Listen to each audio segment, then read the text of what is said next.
শুভ সন্ধ্যা viewers, সবাই কেমন আছেন? আজকে আমি আমার কয়েকজন ছাত্রছাত্রীদেরকে নিয়ে, এই যে আমার মিঠু কথা বলছে, ছাত্রছাত্রীদেরকে নিয়ে চড়ুই ভাতি করলাম এবং আমরা চিন্তা করলাম আজকে একটু অন্যরকমভাবে খাবো।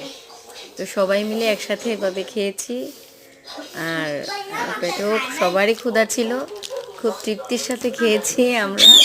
আজকে রান্না করেছি হলো সাদা ভাত, মাছ ভাজি, ছোট বাচ্চারা ধরেছে ছোট ছোট মাছ, টাকি মাছ বলি আমরা, মাছ ভাজি, তারপরে শাক ভাজি সিম দিয়ে আলু দিয়ে, তারপরে আমরা লাউ শাক দিয়ে ভাজি করেছি, আর হচ্ছে আলু আর টমেটোর ঝোল খাও, মাছ মাছ ছাড়া। তো পেটে ক্ষুধা ছিল খুব, এবং আমরা সবাই খুব মজা করে খেয়েছি। আলহামদুলিল্লাহ, খুব ভালো লেগেছে সবার কাছে।